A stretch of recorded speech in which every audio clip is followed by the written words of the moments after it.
Awakening in a new world. The sky stretched endlessly, painted with hues of violet and crimson. I blinked, unsure if I was awake or still dreaming. My body ached as though it had been crushed by invisible weight. Yet when I tried to move, my limbs responded with unnatural agility. "Where am I?"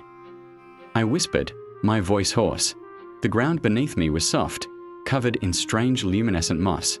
Trees towered above, their leaves shimmering like emerald flames. I tried to recall the accident, the car crash, the screech of metal, the sudden darkness, but everything before this moment was a blur. Now, I was here, in a world that felt alive, magical. A soft rustle behind me made me spin. A small creature, no bigger than a rabbit but with golden fur and glowing eyes, stared at me. It spoke in a language I somehow understood. "New one, are you a mage?" I frowned. Mage? I had no idea what that meant. I had never studied magic. Back in my old world, the only skills I had were mundane: gaming, reading, and surviving city life. I don't know, I admitted. The creature cocked its head. "Then you must discover your power. Time is fleeting." Before I could ask more, the air around me shifted. Shadows moved unnaturally between the trees. Creatures, dark, twisted forms, emerged, snarling, with claws that could tear through flesh.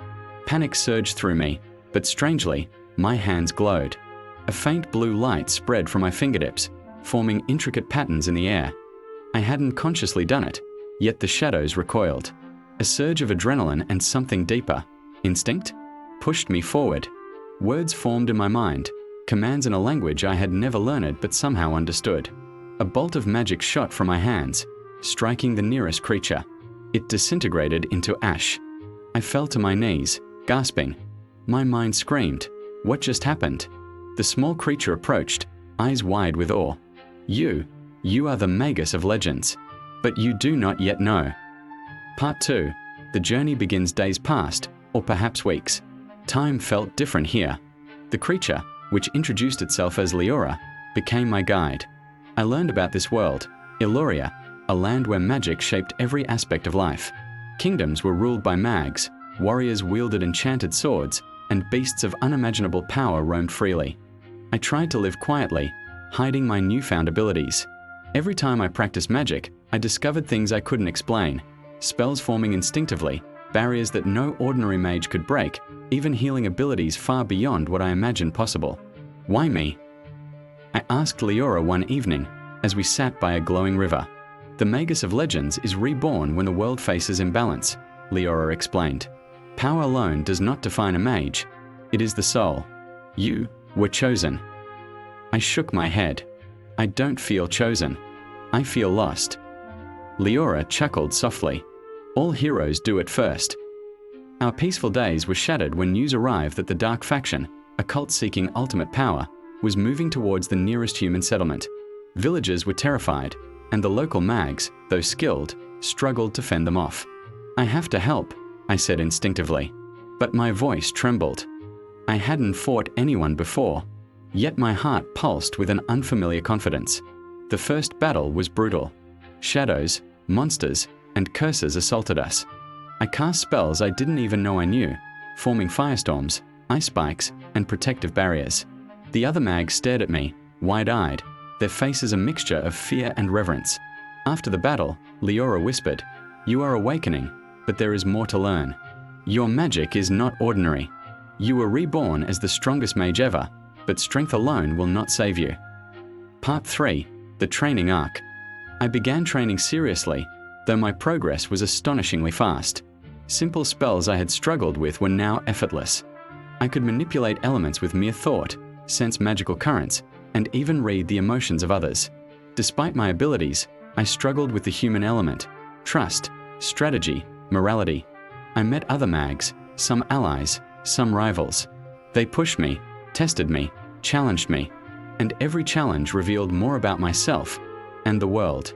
One day, I faced a mage who had dominated the Royal Academy for years. The duel began casually, but I instinctively unleashed a combination of magic I hadn't consciously planned. Lightning and wind twisted together, forming a tornado of raw energy. My opponent was thrown back, unconscious, yet the fear in his eyes. It was not fear of defeat, but of what I had become. Leora watched silently. The world will know you soon. Power hides only for a time. Part 4. The truth revealed. During a night of meditation, a vision appeared. A figure cloaked in shadows spoke directly to me. You are the one who will end the cycle. But first, you must understand the origin of your power. The vision revealed fragments of my past life, not my previous world, but a magical incarnation of myself that had existed centuries ago. That self had achieved ultimate power but vanished mysteriously. I realized that my rebirth was not random. I was a reincarnation of a legendary mage, yet stripped of memory to grow naturally in this world. I awoke with clarity. My instincts, my spells, my sudden dominance, they were not coincidences. I was meant to be this. But the weight of responsibility crushed me. If I am this powerful, why was I hidden? Why left to discover alone? Leora placed a hand on my shoulder. Because only one who learns compassion, courage, and patience can wield true power. Strength without wisdom is destruction. Part 5. Rising conflict. Word of my abilities spread quickly. Kingdoms called for my aid. Dark faction leaders sought my elimination. Allies joined me, some timid, some ambitious. Battles escalated from skirmishes to full-scale wars, each challenging my intellect and magic in unprecedented ways. Yet even as I fought, I tried to understand the people around me, the villagers I saved, the mags who doubted me, the enemies who sought power through fear. I realized that magic alone could not unite or protect a world. It was the choices I made, the alliances I forged, and the courage I inspired that mattered most. In the heat of battle, my powers reached their peak. A simple gesture could reshape reality, yet I restrained myself, careful not to become the very threat I had sworn to oppose. Part 6. Confrontation and revelation. Finally, I faced the leader of the dark faction. Shadows twisted into monstrous forms, screaming with rage. His power rivaled mine, and for the first time, I feared failure. You are strong, he sneered, but can you handle the truth of your existence? I raised my hands. I am not afraid of the truth. The clash was cataclysmic. Magic tore through mountains, rivers boiled, and storms erupted.